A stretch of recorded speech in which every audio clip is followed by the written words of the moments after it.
It started with a car crash. A young woman, barely 20, whom everyone in Pastor Malachi's church had known, was the victim.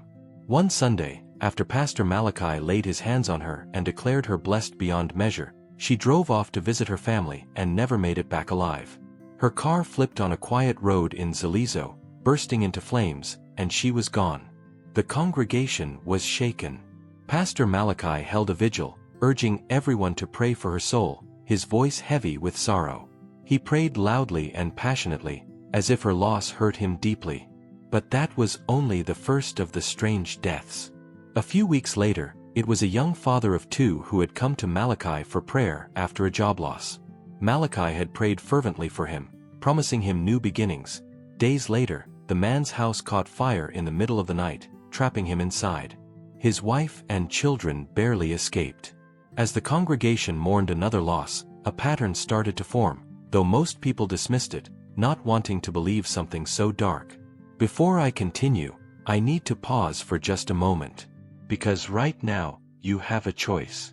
You can keep scrolling. You can move on to the next video. You can pretend stories like these don't happen every single day in your country, or you can hit that subscribe button. You can be part of a community that refuses to look away. I hope you're willing to spend 2 seconds subscribing to hear this story. Only Silas, Malachi's younger brother, noticed the unsettling trend. Silas was a pastor too, in a smaller, less glamorous church not far from Malachi's. He started to wonder if these weren't just tragic coincidences. But how could he bring up something like this to his brother? Was it even possible? Several months earlier, before these tragic deaths, things had been different. Malachi and Silas were just 2 brothers trying to serve God, but their ministries couldn't have looked more different. While Malachi had his sights set on growing his church into a megachurch, Silas was content with his small but steady congregation, focusing on preaching the gospel and helping those in need. However, as time passed, Malachi grew frustrated.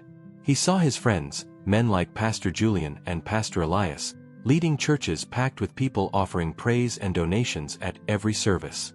These men drove luxury cars, lived in large homes, and were even called to speak on TV. Meanwhile, Malachi's congregation barely filled half the room on a good Sunday. They struggled to pay for church repairs, and he had to preach in worn-out robes. One evening after service, Malachi's frustration spilled over during a conversation with Silas. "Silas," he said, pacing the floor, "don't you ever wonder why we work so hard and yet have so little to show for it?" Silas, seated calmly by the altar, shrugged. "I'm happy with what God has given me. Isn't that enough?" Malachi frowned. "It's not enough for me. I look around and I see our friends, people we went to seminary with, living like kings. They have thousands flocking to hear them preach. Why shouldn't we have that?" Silas shifted uncomfortably. "Malachi, you know God's work isn't about fame or riches. Those things can be distractions. We're here to serve, not to be worshipped." But Malachi wasn't convinced. He'd grown up in the same small community as Silas, where their parents had struggled to put food on the table. They had dreamed together of becoming pastors, of changing lives. But now, he was beginning to question if simply serving was enough. What good was it if no one noticed their hard work? Later that night, Malachi knelt and prayed. He poured out his heart to God, asking why he was being left behind. He wanted to lead a great congregation. He wanted people to recognize his gifts, to see him as a powerful pastor. "Lord," he whispered, "make me as successful as the others. Help me to do great things." But the answer that came to him was not what he wanted to hear. "Be patient, my son," the voice seemed to say. "Stay faithful. Do not be in a hurry." Malachi clenched his fists, his frustration growing. He wanted more than this slow journey. He wanted his ministry to blossom, to be known. That night, he couldn't sleep. The seed of discontent had taken root in his heart, and he knew he had to find another way. In the days that followed, Malachi began asking around. He approached Pastor Julian after a large regional conference, catching him as he stepped out of his luxury car. "Julian," Malachi started, struggling to keep his voice steady, How How did you make it? Your ministry, it's grown so fast. People say you've been blessed beyond imagination. Julian looked at him closely, as if considering something. Then, with a sly smile, he replied, Malachi, there are some blessings that don't come from just waiting around. Malachi's heartbeat quickened. What do you mean? Julian's smile widened, but his eyes were cold. It's not something everyone can handle. Let's just say you'd have to be willing to give something up. Something precious. Malachi was both intrigued and alarmed. He remembered Julian's transformation from a humble pastor to one who seemed to walk with an aura of power and mystery. There was something about him that was almost otherworldly, but Malachi's desire for success clouded his caution. Tell me more, he insisted. Julian leaned in, his voice low. There's a group. They offer help, guidance. They have powers that can make your dreams come true. You'd have everything you desire, a large congregation, wealth, recognition. But you must be ready to make sacrifices. Malachi was hooked. What kind of sacrifices? Julian's gaze darkened. First, you need to give something close, something dear to you. A blood sacrifice to show your commitment. After that, it's a yearly duty. You'll offer 10 of your own flock, 10 church members, every year. It's a small price for a lifetime of greatness. Malachi felt a chill down his spine, but he swallowed it down. 10 members every year. He hesitated, the words felt heavy and terrifying. Yes, Julian replied, his voice smooth. But imagine the power you'll have. Imagine the wealth, the fame. Malachi thought of Silas, of their small church struggling each week. He thought of his friends with their full houses, expensive clothes, and devoted followers. He was tired of being small, of going unnoticed. But could he go that far? Days passed, but Malachi couldn't let go of Julian's words. Silas noticed his brother's distance, his constant distractions. One evening after their service, Silas finally approached him. Malachi, he said quietly, is something wrong? Malachi shook his head quickly, forcing a smile. No, nothing. Just a lot on my mind. You've been acting strange, brother, Silas pressed, his gaze steady. I feel like you're drifting away. Whatever it is, I hope you're not thinking of abandoning the path God has set for us. Malachi's smile faded. Silas, not everything is about waiting endlessly on God. Sometimes you have to make your own way. The words came out more defensively than he intended. Silas's eyes filled with concern. You know that's not true, Malachi. God's timing is perfect. Don't let impatience lead you down a path you can't return from. Malachi felt a flash of anger. Not all of us are content to live like beggars, Silas. I want more than this. The sharpness in his voice startled them both. For a moment, Silas just stared, hurt and confused. He didn't push further, but a heavy silence settled between them. After that night, Malachi stopped listening to his brother's warnings. He met Julian again and agreed to the terms. And finally, he agreed to sacrifice his brother. That night, Malachi was in his dimly lit shrine, his hands trembling as he prepared to do the unthinkable. The smell of incense hung heavy in the air, mingling with the faint echoes of distant chants whispered by the cloaked figures who stood at a distance, watching him. It was a small, dark room with walls covered in strange symbols. Candles flickered in a circle around him, casting long shadows that twisted and moved as if they were alive. Malachi's heart pounded, torn between fear and ambition. He tried to steady his hands as he placed a small carved idol at the center of the altar. He knew what was required. This ritual was to be a blood sacrifice, something Julian had told him about to gain the powers he so desperately wanted. He had to offer a life close to him, someone dear to him, and in his heart, he knew that meant Silas. Silas had been nothing but good to him, nothing but loyal, always by his side. Yet here he was, preparing to betray him for the promise of power and recognition. Malachi closed his eyes, wrestling with the guilt that clawed at him, but he pushed it down, telling himself it was for the greater good. After all, he thought, weren't they both serving God in their own ways? Couldn't his newfound fame bring people to the faith? The other members of the cult urged him forward, their leader, an elder man with a deep, gravelly voice, whispering from behind his hooded robe, "Now is the time, Malachi. His spirit will fuel your rise." Malachi tightened his grip on the small knife in his hand, muttering the words he'd memorized earlier. A strange warmth filled the room, as if some unseen presence were wrapping itself around him.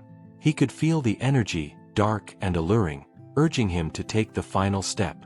"Silas, my brother," Malachi whispered, almost choking on the words, "this is my only path to greatness." Meanwhile, Silas lay in his small room, unaware of the danger gathering against him. But as he drifted to sleep, a sharp feeling of unease washed over him. Something was wrong, deeply wrong.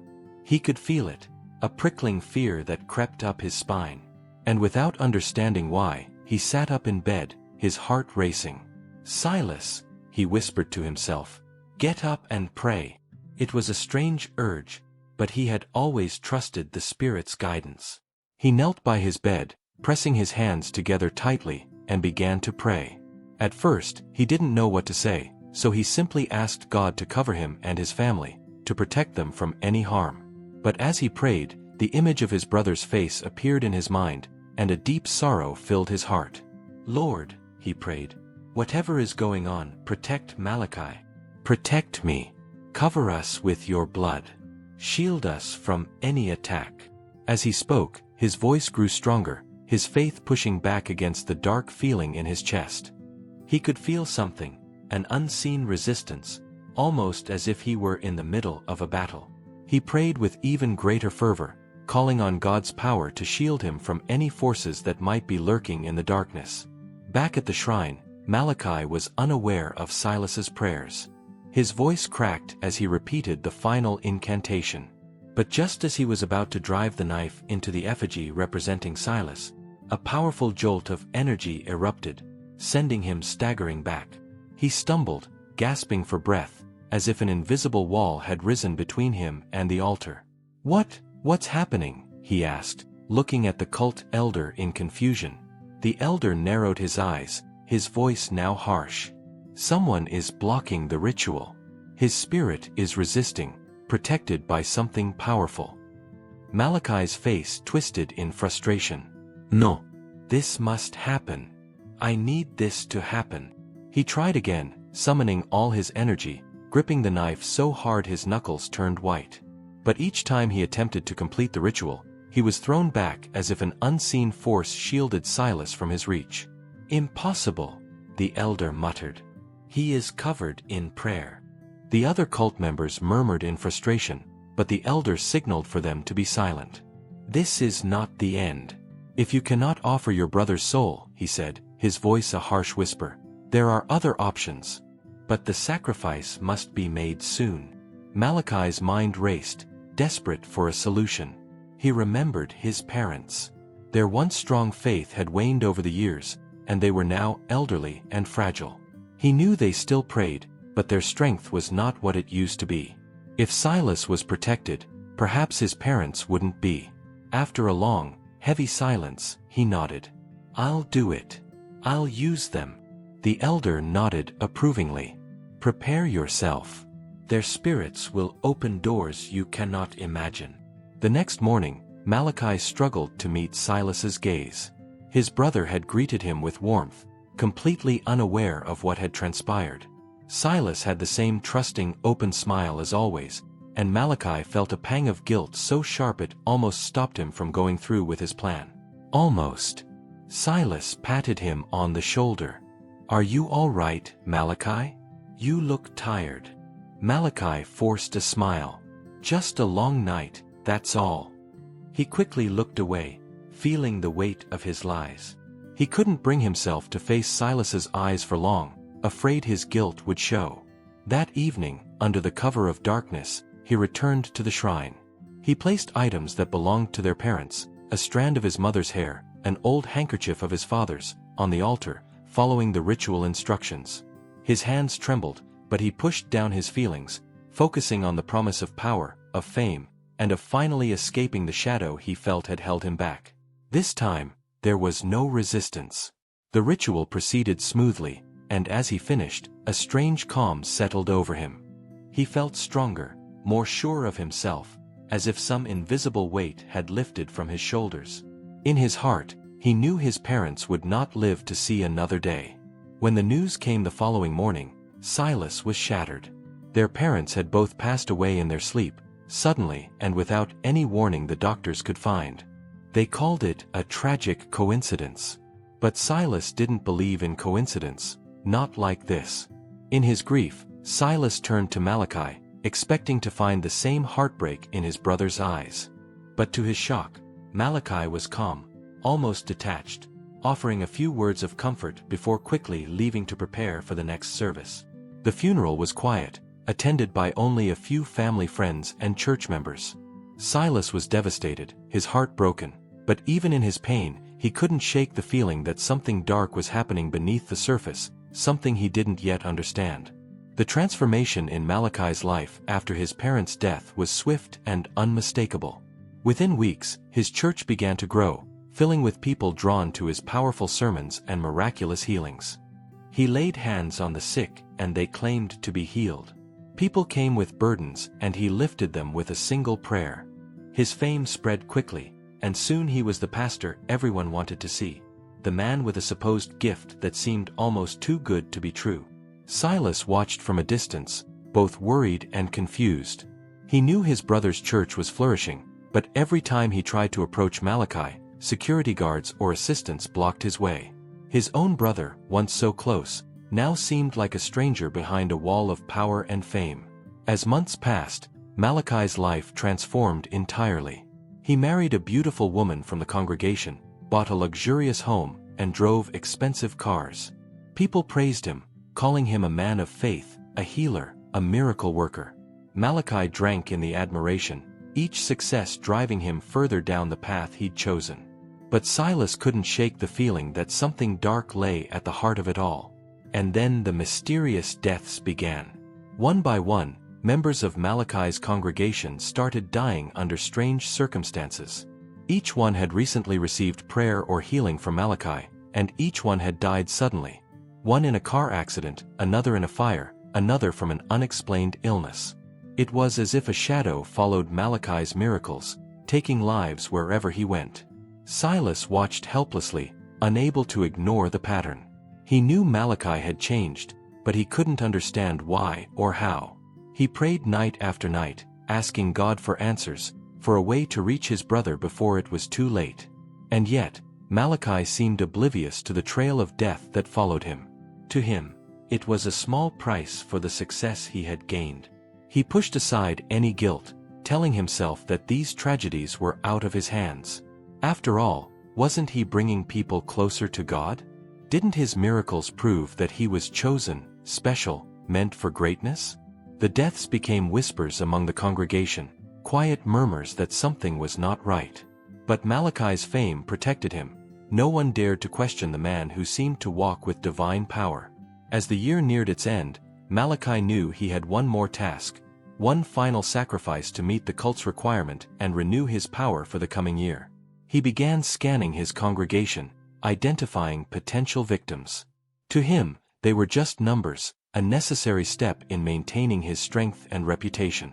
But Silas had started piecing things together. He noticed that each victim was someone close to Malachi, someone he had prayed over or promised healing. Driven by both grief and suspicion, he began his own quiet investigation, praying and researching the lives of those who had passed. Finally, after weeks of careful study, Silas identified a likely target, a middle-aged woman named Lydia who had come to Malachi recently for healing. Silas sensed that she would be next, and the thought chilled him to his core. The night before the planned ritual, Silas went to Lydia's house, knocking on her door urgently. She opened it, surprised to see him at such an hour. "Silas? What's wrong?" she asked, concerned. "Lydia, please," he began, his voice low and intense. "I need to pray for you. You might be in danger." Lydia hesitated, confused by his urgency, but something in his eyes convinced her to let him in. Together they prayed through the night, asking God for protection. Silas poured out his heart, feeling the weight of the battle he was fighting, not only for Lydia, but also for his brother's soul. When Malachi arrived at the shrine later that night, ready to perform the sacrifice, he was met with an unexpected resistance. As he began the ritual, he felt a sudden, searing pain shoot through him, as if a wall had been raised between him and his intended target. "What is this?" he gasped, stumbling back. The cult elder's face twisted in anger. "Someone has prayed over her. She's protected." Malachi cursed under his breath, frustration and fear filling him. His power was slipping, and he needed one more sacrifice to maintain his standing. He couldn't fail now, not when he had come this far. He would need to find another victim quickly. Meanwhile, Silas watched and waited, knowing in his heart that the battle was far from over. He had come close to exposing his brother's secret, but he knew Malachi wouldn't stop until he got what he wanted. And as the new year loomed, Silas prepared himself for the fight of his life, a battle for his brother's soul, and perhaps his own. Malachi sat alone in his office, staring blankly at his desk, the words from the cult leader echoing in his mind. 10 souls. 10 lives each year to keep your power. Every time he thought about it, his stomach twisted. He could feel the pressure mounting, a heaviness that only grew worse as the days ticked by. Malachi rubbed his temples, muttering to himself, "Why did I agree to this?" As his fame spread, he'd seen the benefits of the deal. The packed pews, the donations, the influence. But now, the cost of that fame was catching up to him. The cult had warned him, if he missed his yearly quota, there'd be consequences. He couldn't risk losing it all now. Yet the pressure to choose his next targets was making him paranoid and careless. There was a knock on his door, and his assistant poked her head in.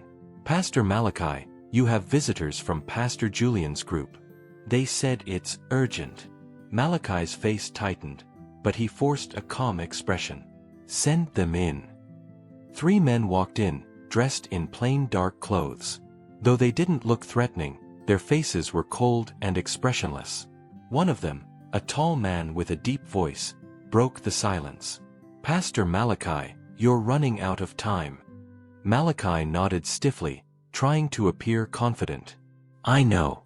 I have everything under control." The man raised an eyebrow, unconvinced. "We don't think you do. The elders have noticed delays. You're still missing 3 more sacrifices to complete your quota." Malachi clenched his fists under the desk. "I'll meet the quota. I've been handling things carefully. I don't want any suspicion." "Careful?"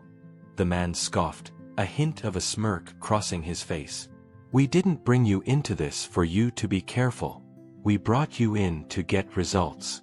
The elders have decided to place some of our own people in your church to help you with the process." "What?" Malachi's voice rose before he could control it. "I don't need help. I can do this on my own." The man's smirk faded, replaced by a hard glare. "You don't have a choice. Either you let our people in, or we'll find someone else who can handle it." Malachi swallowed, anger and fear churning inside him. He didn't want these strangers in his church, his inner circle, but he also knew he couldn't afford to lose his power, not when he'd come this far. Finally, he forced a nod. "Fine. They can join the staff. Just keep them out of sight." The men exchanged glances, satisfied. "They'll arrive tomorrow. Don't worry, Pastor Malachi. This is just to make things easier for you." But as they left, Malachi's heart sank. He felt like a puppet, his strings pulled by people he didn't trust, his control slipping more with each passing day. Across town, Silas was busy following his own path. Ever since the sudden deaths of Malachi's congregation members, he hadn't been able to shake the feeling that something was terribly wrong. He started quietly visiting the families of the victims, speaking with them to try and make sense of it all.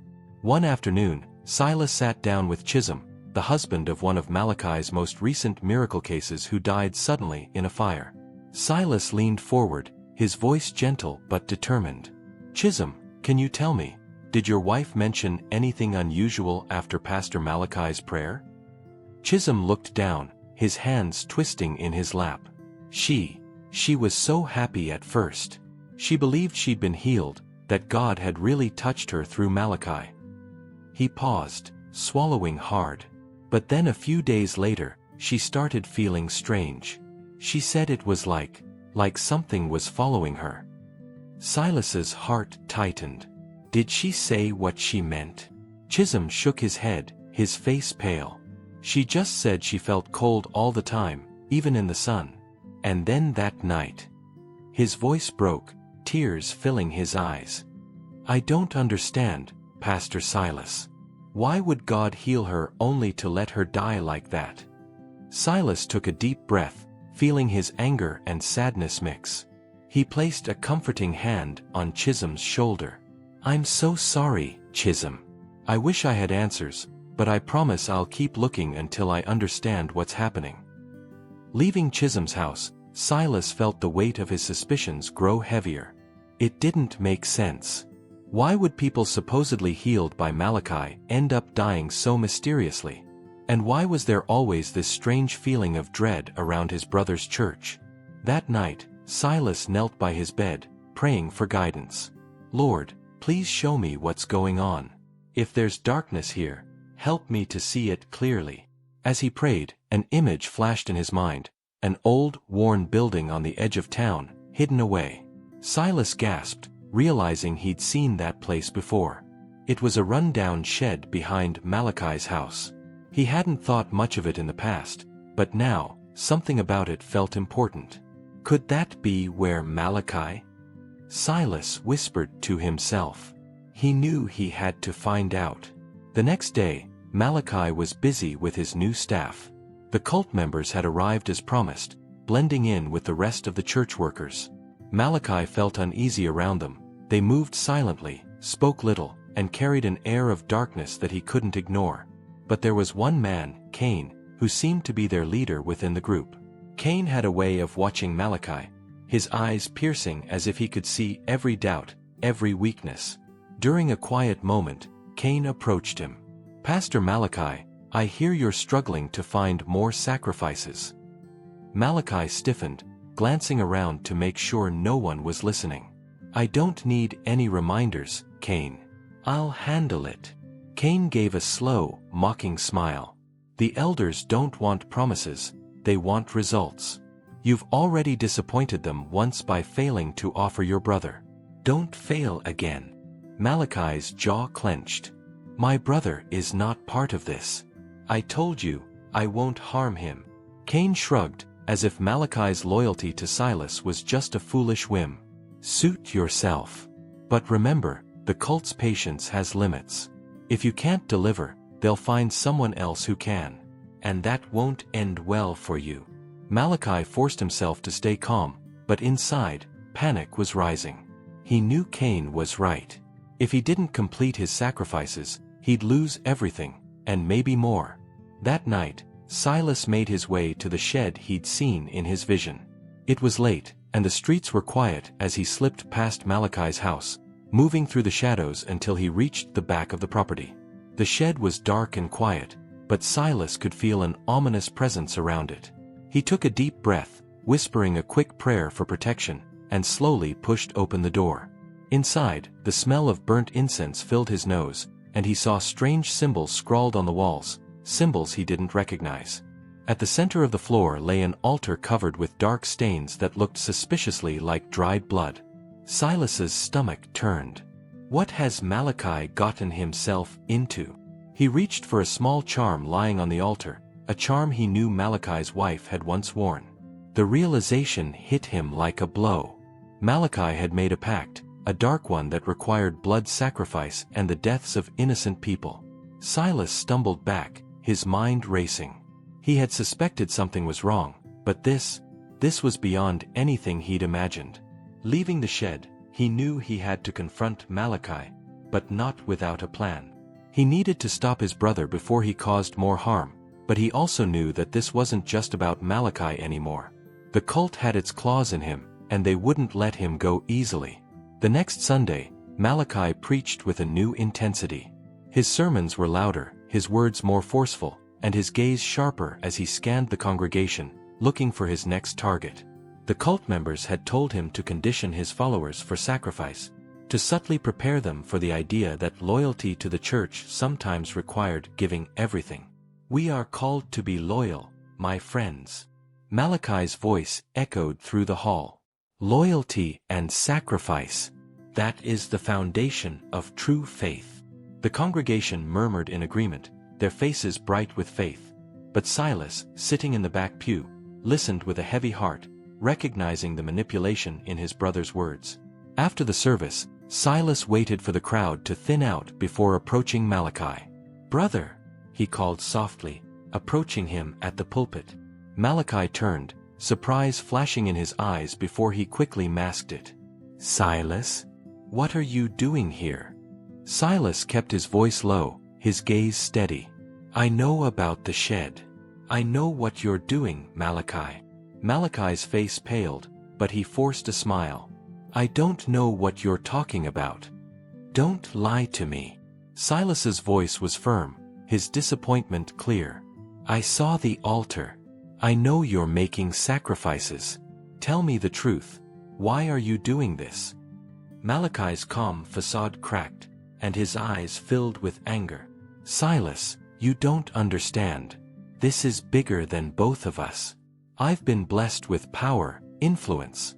People listen to me now. I'm finally achieving what I was meant to."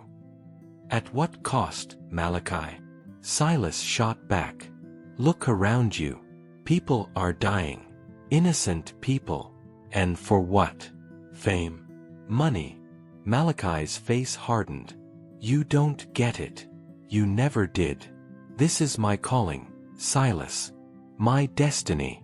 Sometimes sacrifices must be made." Silas shook his head, his heart breaking. "This isn't a calling, Malachi. It's darkness, and you're letting it consume you." Malachi glared at him, his voice cold. "Stay out of my way, Silas. This is my church. My life. Don't interfere." Silas opened his mouth to argue, but Malachi turned sharply, calling for his guards. They appeared instantly, blocking Silas's path, their expressions hard and unyielding. "Escort my brother out," Malachi ordered, his voice steady but laced with anger. "He's not welcome here anymore." Silas stared at his brother one last time, a mixture of sadness and resolve in his eyes.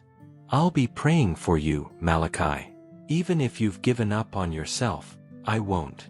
Malachi didn't reply, and Silas allowed himself to be led out, knowing that his fight had only just begun. Malachi sat alone in his office, the faint ticking of the wall clock filling the room. Every minute that passed felt heavier.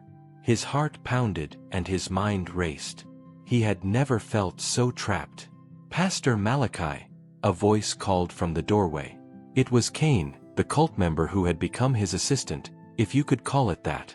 "What is it?" Malachi snapped, feeling a strange chill run down his spine. Cain stepped in, his face as emotionless as ever.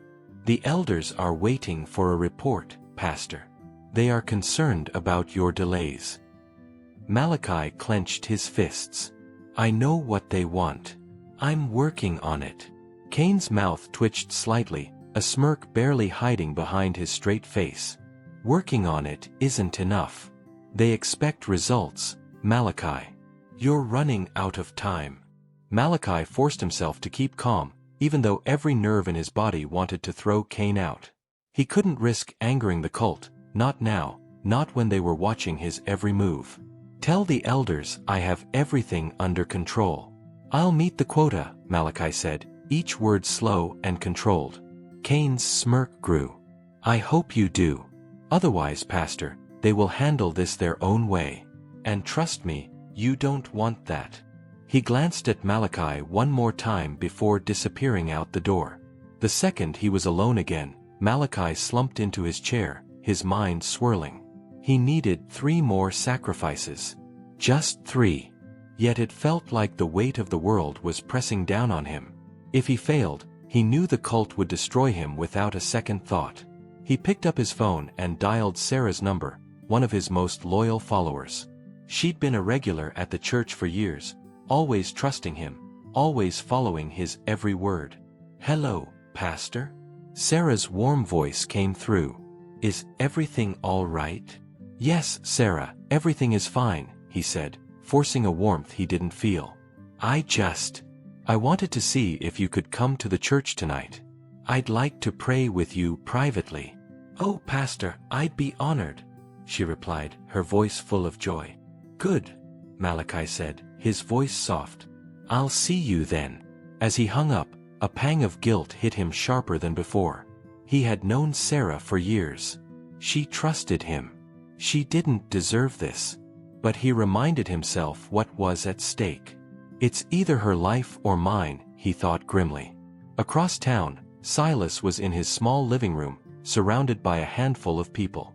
Some were members who had recently left Malachi's church, their faces full of worry and doubt. Silas had gathered them for prayer, feeling that a greater force was working against them. Silas cleared his throat, looking around the circle. "Thank you all for coming tonight. I know it's late, but I feel something urgent in my spirit. I believe God wants us to pray for protection." Chisholm, one of the men who had lost his wife, nodded, his face tense. "I don't know what's happening at that church, Pastor Silas, but my spirit isn't at peace. It's like a dark shadow has fallen over us." Others murmured in agreement, fear and sadness clear in their eyes. They had all sensed the change in Malachi, the way his sermons had shifted from messages of hope to strange ideas about loyalty and sacrifice. Silas nodded, his gaze steady. "That's why we're here. I believe something powerful, something dark, is at work. But we're not powerless. Prayer is our weapon." Everyone bowed their heads, and Silas led them in prayer, his voice filled with determination. "Father, we ask for your light to shine through the darkness surrounding us. Protect us from harm, and protect all those who trust in you. We ask for strength and courage." As they prayed, an odd sense of calm settled over the group. It was as if a barrier had formed around them, a shield against the darkness closing in on their lives. Chisholm raised his head, his eyes shining with hope. "Thank you, Pastor Silas. I haven't felt this at peace in weeks." Silas smiled, a warmth spreading through him. "God is with us. Whatever we face it together." Later that night, Sarah arrived at Malachi's church, just as he'd asked. She entered the dimly lit sanctuary, her footsteps echoing in the empty hall. "Pastor," she called, her voice soft. Malachi appeared from a side room, his expression calm but his heart racing. "Sarah, thank you for coming. I just wanted to pray with you." Sarah smiled, bowing her head respectfully. "Of course, Pastor. I'm always ready to pray." He led her to the small altar he'd prepared, the faint scent of incense filling the air. "Let's begin," he said, his voice low. He placed a hand on her shoulder, beginning a prayer, his words slow and intense. But as he spoke, something strange happened. Sarah's face changed. She seemed to tense, her eyes narrowing slightly as if sensing something was wrong. "Pastor, something doesn't feel right," she whispered. Malachi tried to keep his composure. "It's just the Spirit moving, Sarah. Keep your heart open." But Sarah's unease grew. She started to pray softly, her own words filling the air. And as she did, Malachi felt his own power weaken. It was as if her words were pushing him back, deflecting whatever he was trying to do. "No," he muttered, his voice barely audible. "This can't be happening." Sarah's prayers grew louder, her eyes closed, her hands raised. "Father, I ask for your protection. Cover me with your blood. Shield me from any harm." Malachi tried to continue, tried to summon his strength, but her prayers created an unseen wall, one he couldn't break through. He stumbled back, feeling his control slip. "What's going on, Pastor?" Sarah asked, opening her eyes and looking at him with a mixture of confusion and fear. Malachi quickly masked his frustration, forcing a smile. "It's nothing, Sarah. You're just very powerful in prayer. I think that's enough for tonight. Sarah nodded, her face still clouded with doubt. Thank you, Pastor. I'll see you on Sunday. As she left, Malachi clenched his fists, his face twisted in rage. Silas. It had to be him. Somehow, his brother's prayers were interfering with the ritual, weakening his power. This wasn't the first time Silas's influence had disrupted him, and he was certain it wouldn't be the last. The following day, Malachi met with Cain, his frustration boiling over. I need to speak with the elders, he said, barely containing his anger. Cain raised an eyebrow. Why? The elders don't like unexpected visits. They need to know that my brother is meddling, Malachi replied, his voice hard. His prayers are affecting the rituals. I need permission to deal with him directly. Cain's expression darkened, but he nodded. I'll arrange a meeting. But remember, Pastor, the elders expect results. They won't tolerate excuses. Malachi bit back a retort, forcing himself to nod. I understand. Just get me that meeting. Later that evening, he was summoned to a hidden location where the cult's elders met. The room was dim and filled with smoke, and the elders sat in shadow, their faces barely visible. Pastor Malachi, one of them intoned, his voice deep and cold. We've heard of your difficulties. Malachi took a deep breath, choosing his words carefully. My brother, Silas, he's interfering with my rituals. His prayers are disrupting the sacrifices. The elder was silent for a moment, then replied, We warned you that your brother would be a problem. Yet you failed to offer him as the first sacrifice. Malachi felt a surge of shame, but he quickly pushed it down. I'm asking for permission to silence him once and for all. The elder's voice was cold. Your time for making demands has passed, Pastor Malachi. You have failed too many times. But we are merciful. We'll give you one last chance. You must complete your quota by the end of the month. If you fail, we will remove you permanently. Malachi's heart raced. He could feel their threat hanging in the air, chilling him to his core. I understand. The elder leaned forward, his face barely visible through the shadows. Do not disappoint us again, Pastor. You have been warned. As Malachi left, he felt a strange mix of fear and anger. He had no choice now. Either he met the cult's demands, or he would lose everything, maybe even his life. His brother, he realized, had become his greatest enemy, and if he didn't find a way to deal with Silas, he would never be able to complete his sacrifices. Meanwhile, Silas continued his quiet resistance. Word had spread about his prayer meetings, and more people from Malachi's church began attending, drawn by a sense of peace they hadn't felt in a long time. One evening, Sarah joined Silas's gathering, her face pale but determined. After the prayers, she pulled him aside. Pastor Silas, she whispered, glancing around nervously. I think something strange is happening with Pastor Malachi. Silas's face softened. Tell me, Sarah, what have you seen? Sarah hesitated, her voice trembling. Last night, he called me to pray, but it felt wrong, like something was trying to harm me. I don't know how to explain it, but I felt like I was fighting something dark. Silas's eyes darkened, his worst fears confirmed. Thank you for telling me, Sarah. Stay close to this group, all right? We'll pray for your protection. She nodded, relief filling her face. Thank you, Pastor Silas.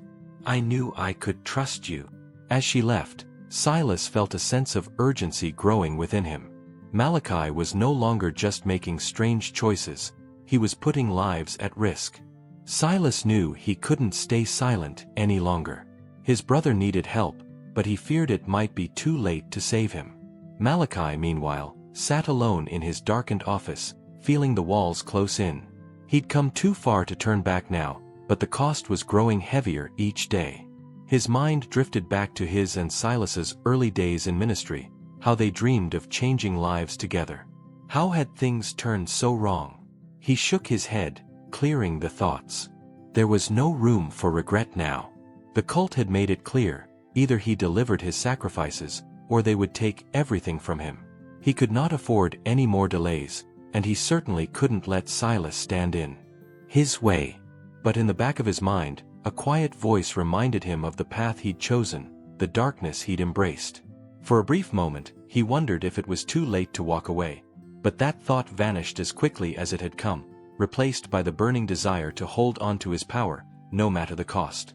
And as Malachi planned his next steps, Silas gathered his followers, preparing for the spiritual battle that he knew lay ahead. Both brothers, once close, now stood on opposite sides of a war they hadn't seen coming, a war that would soon come to a head. And neither was willing to back down. Malachi walked out of the cult's headquarters, his hands trembling as he clutched the edges of his cloak. The ultimatum from the elders weighed heavily on his mind. He had only 2 more sacrifices left to complete the quota, and if he didn't succeed by the end of the month, they'd strip him of everything, and maybe his life.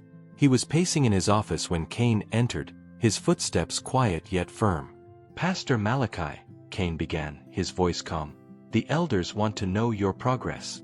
Malachi gritted his teeth. "Tell the elders that I'll deliver. I'm close." Cain's cold eyes didn't blink. "Close isn't good enough. We don't care how you do it, Malachi. Just get it done." Malachi's fists tightened. "I know. Leave me. I need to think." Cain nodded but leaned in slightly before he left, his tone a whisper dripping with threat. "Just remember, Pastor, there's no room for failure. For your sake, I hope you're serious." As Cain closed the door, Malachi let out a shaky breath. He was running out of time, and Silas was making things harder. Somehow, his brother's prayers kept disrupting his rituals. He had to finish this, and fast. He slumped into his chair, his mind racing. Then, as if by instinct, his thoughts drifted back to when he and Silas had first opened their small churches, the nights they prayed together, the dreams they had of helping their community. Now, everything had changed. But he pushed those thoughts aside. There was no room for regret now. Silas was deep in prayer when a sudden vision appeared in his mind. In it, he saw a dark, abandoned structure with strange markings, candles flickering in an eerie circle, and at the center was an altar. His heart raced as he recognized the place. "Dear God," he murmured, his voice trembling, "is that where Malachi performs his rituals?" He had heard of the shrine through rumors, but he never thought it would look this sinister. Taking a deep breath, he stood and gathered his closest followers, all of whom were ex-members of Malachi's church who had sensed something wrong. "I saw it, everyone," Silas announced, his voice steady. "The place where Malachi performs his rituals, the shrine. I know where it is." A hush fell over the room. Sarah looked up, fear and determination in her eyes. "Pastor Silas, if you know where it is, we have to stop him." Silas nodded, feeling the weight of what lay ahead.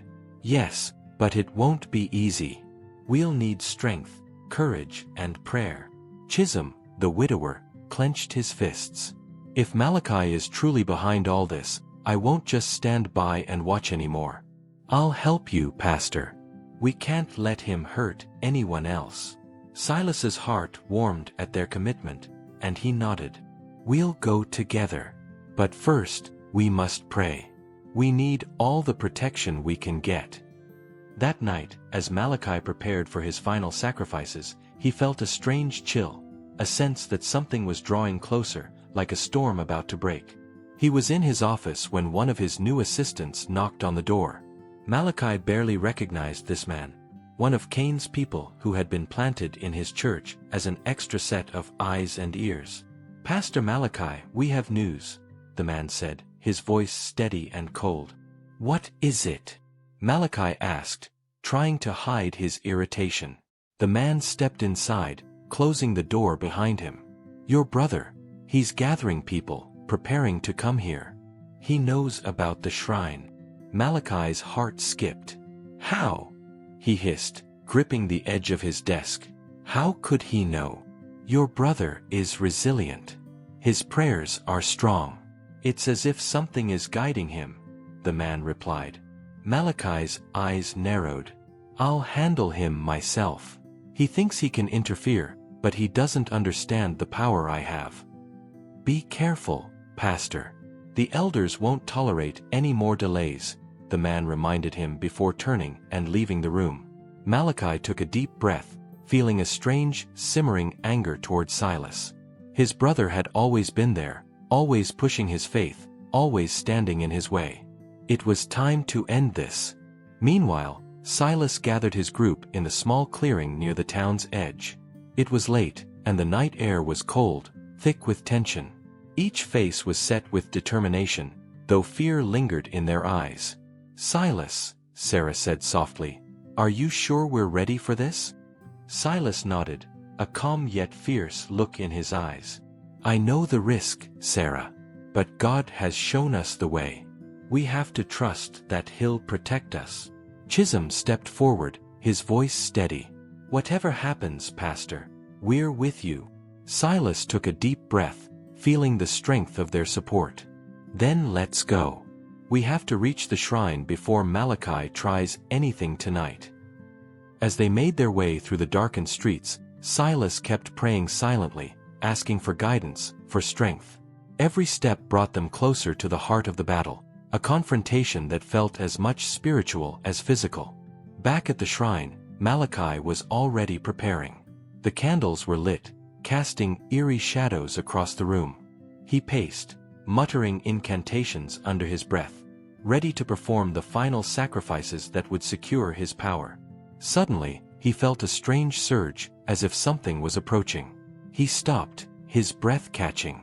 It was Silas. He knew it. Turning, he saw Cain at the doorway. "Your brother is near, Malachi. Are you prepared?" Malachi clenched his fists, the anger building within him. "I'll deal with him myself. No more interference." Cain gave a cold nod, his eyes narrowing. "Do what you must. Just remember, the elders will be watching." As Cain left, Malachi felt a wave of fear and anger. His own brother had become his enemy, someone who threatened everything he had worked so hard to achieve. As Silas and his group approached the shrine, he paused, his heart racing. "Wait," he said, turning to face the others. "We need to pray once more for protection." They gathered in a circle, their voices quiet but firm, calling on God's guidance and strength. "Lord, we stand in your name. Protect us from any harm. Shield us from darkness," Silas prayed, his voice trembling with emotion. When they finished, Silas looked at each of them. "Are you ready?" Everyone nodded, their expressions determined.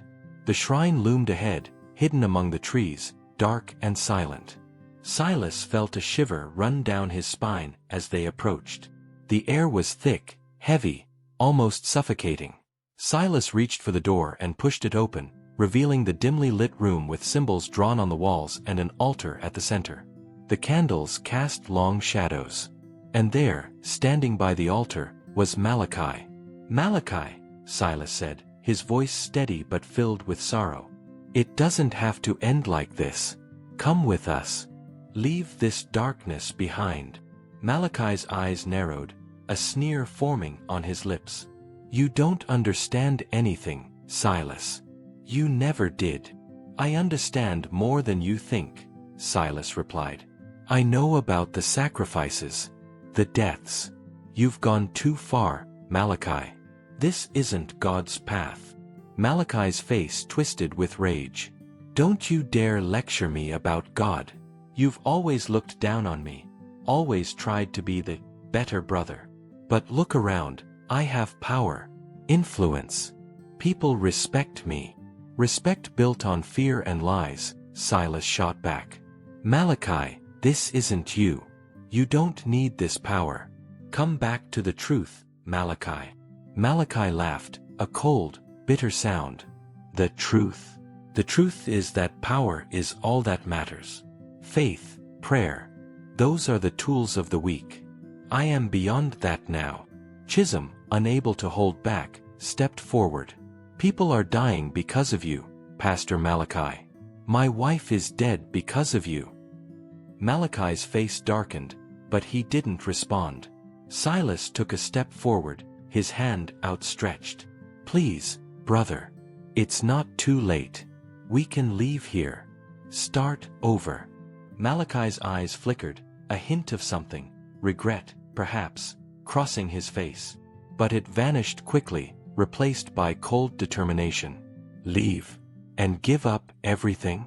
You don't understand. I'm too far gone, Silas. There's no turning back. Then you're choosing this darkness over your own family? Silas asked, his voice breaking. Malachi's jaw tightened. Yes. I've made my choice, Silas. Now leave, before I'm forced to make you. Silas shook his head, sadness filling his eyes. I can't leave, Malachi. I won't let you destroy any more lives. If you won't turn back, then I'll end this myself. Malachi's face twisted with anger, and he took a step toward Silas, his voice low and menacing. I'd like to see you try. With that, he began to chant under his breath, his words dark and strange, filling the room with an eerie hum. The shadows seemed to grow, closing in around them, the temperature dropping. Silas braced himself, calling out, Everyone, pray. Now. They joined hands, their voices rising as they prayed, pushing back against the darkness closing in. Malachi's face contorted with fury, his chant growing louder as he tried to overpower their prayers. But as their voices grew stronger, Malachi felt his power weaken, the shadows retreating. He stumbled back, shocked, anger blazing in his eyes. This isn't over, Silas, he shouted, his voice filled with rage and desperation. You think you've won, but you don't understand what you're up against. Silas's gaze was steady. Maybe I don't understand at all, Malachi. But I know this, darkness has no real power against God. Malachi sneered. We'll see about that. He turned and stormed out of the shrine, his footsteps echoing in the silence. Silas and the others exchanged glances, relief and tension filling the room. Is it over? Sarah whispered, her voice shaky. Silas shook his head, his expression serious. No. He's not done. This was only the beginning. They stepped outside, watching as Malachi disappeared into the night. They knew he would be back, stronger, more desperate. And when he returned, it would be a battle neither side would be able to avoid. At Echoes of Africa, we're dedicated to sharing stories that celebrate everyone. Don't miss the next chapter. Join our community of creatives and dreamers. Subscribe to our channel today to get the best folktale stories.